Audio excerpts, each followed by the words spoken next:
Hey everyone, it's Austin from Arizona Sulcata. It is nesting season here, and just as a reminder, as always, get your reservations in for those hatchlings. They will not last, they never do. So make sure you go ahead on my website, azsulcata.com, get your reservations in, put your deposit in, secure yourself in line, and you can get an awesome hatchling come springtime. Now, I know I've been kind of alluding to this on Instagram lately, but I'm getting into, drumroll, aquatic turtles. I always swore I would never do this. But I've always had kind of the view on aquatic turtles that kind of like a tortoise's rule, turtle's drool kind of thing. Now, really the only reason behind that is I didn't want to take care of them. I didn't want to have to deal with the water, the ponds, the water quality issues. Anyways, long story short, I'm cruising on Instagram, scrolling through those reels, right, like we all do at night, and came across some turtles that I was like, those are freaking cool turtles.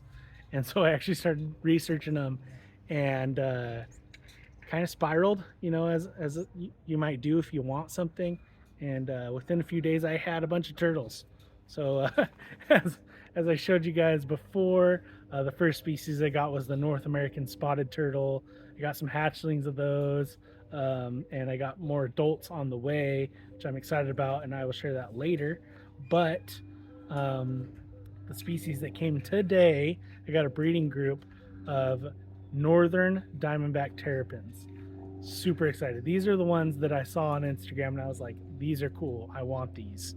Again, they're Diamondback Terrapins. The subspecies is northern, and what I also got is 2 males, 2 females that are concentric. And now concentric is not a subspecies. That just refers to their color patterns.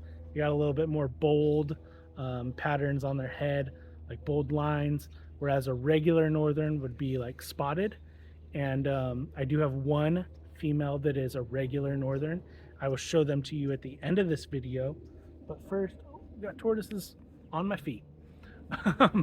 But I will show that to you. But first, I'm going to show you the pond setup. It was not nearly as hard as I thought it was going to be. Super simple. I'm going to go through all that with you now. And without further ado, the turtle pond. Here's the turtles. I will be taking a couple of these out and showing you guys at the end of this video, but I more importantly wanted to show you the setup and kind of how I went about doing things. To start off with, this is a 300-gallon Rubbermaid stock tank, and this right here did not come standard. I added this hose bib on here so I can go ahead and attach a hose to here and drain it out into the yard or wherever I want, instead of having a big old muddy mess right here at the pond. Oh look, she was coming up. Guys, I'm just obsessed with these turtles. Like, I mean, I've had tortoises forever, and they still get me excited, especially during hatching season, but man, I don't think I've been excited about a new pet like this in a long time. I'm super excited about these turtles. Sorry, back to the video here. This over here is their nesting area. Now it is 8 by 10, or excuse me, 8 by 5. And I added about 800 pounds of sand and peat moss in there, so they have a nice, easy nesting area. I built this ramp over here. I had some extra wood, some extra fencing cut to size, a ramp they can climb in and out. I will be going around the top of this border with kind of an overhang ledge. I'm going to go underneath these little caps here and just put some wood that sticks out probably at least 6 inches all the way around the perimeter. So that way, you know, these turtles can climb, especially in the corners. So there'll be a nice little overhang there so they can't climb out. But what I got here, this ramp here in this basking area This is built with egg crate, and I got this at Home Depot, and that is framed out with some PVC pipe, and it is all wired in together, as well as wired into the pond itself. Now, what these holes are going to do, it's going to act as a couple different things. When I was researching these outdoor ponds, something I did not find is, what do you do when it rains? Is there going to be overflow? You know, you don't want your turtles to be able to get out if your pond's overflowing. So, number one, that cutout right here that I cut out, that will help with that, obviously. But I also drilled those holes so they can act as little drains. I also drilled holes right here by the Rubbermaid logo there. So that'll kind of keep this water level at a consistent level and not overflow. Now, this pond, again, is 300 gallons. What I did with the pump is, I guess, as I was doing my research, kind of a rule of thumb is, you want the pump to be able to handle twice as many gallons as whatever you do. So this pump is rated for 600 gallons, actually even closer to 700 gallons.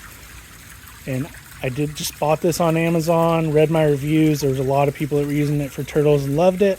So far, I love it. Granted, they've only been in here a day, so we'll see how clean it keeps it, but I kind of love this little waterfall feature, little water cave it creates. I've been seeing the turtles come in there and go in there and use that. But I'm liking how this all came together. It was much simpler than I thought it was going to be. So without further ado, let me let me introduce you to some of these turtles. Hi.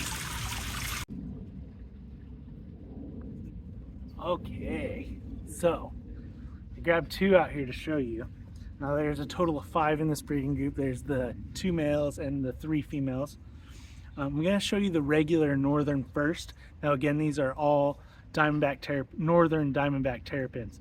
The only difference is some of them are concentric, but they are the exact same species. It's not a different subspecies or anything like that. It just refers to their coloring and their patterning. So this right here, this is a normal northern Diamondback Terrapin. You see how she's just spotted?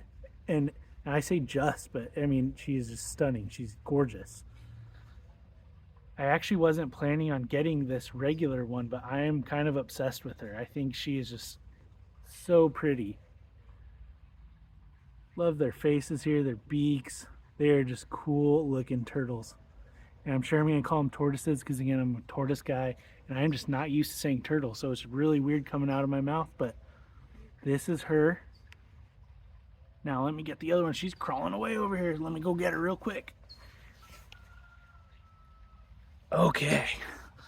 So this girl right here, again, still a northern Diamondback Terrapin, but she is concentric. Now she's being a little shy because she was trying to run away and I just got her.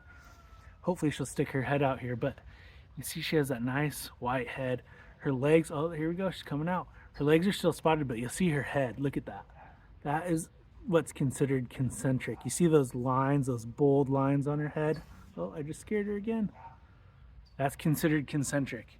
So 4 of them are like her. They're concentric. You got that awesome pattern. And then the one that I just showed you is the regular northern. So excited about these. Again, I just saw them on Instagram. Thought they were awesome. Had to get them. Just thought I had to breed these things. Had to bring them to you guys. But this is a proven group, so I'm fingers crossed I will have some in a few months. Hopefully they'll be laying here when spring starts up. But you know how turtles and tortoises go. You just never know after relocating them. But look at how gorgeous her head is. I just love their beaks. They're just the coolest things. I'm so excited. Oh, there you go. Look at that view. I'm just so excited about these. Anyway, sorry guys. I'm a little obsessed with these turtles. I've been looking at them all day. Again, as always, any questions, email me anytime, azsulcata@gmail.com. Visit the website, azsulcata.com. And like this video, subscribe. I'm going to be showing you the North American spotted turtles when they come in. Hopefully a week or two, fingers crossed. Still trying to iron that deal out. But I am kind of obsessed. I thought these ponds would be hard. I thought this setup would be super difficult. And that's quite honestly why I just haven't gotten into aquatics, is I was just worried about the setup. But It was super easy, and honestly, I love how it came out. I know a lot of you internet warriors or keyboard warriors are going to go on there. Oh, there's not enough hide and stuff in there for it. This is day one. I have stuff on order. It is coming. I promise. I have duckweed on order, several aquatic plants. I got logs. Like this thing is going to be freaking immaculate and amazing. So follow me on this journey with the aquatics. It's definitely, I'm a turtle noob here, so we'll be going through this together. But super excited. Thanks for watching, guys.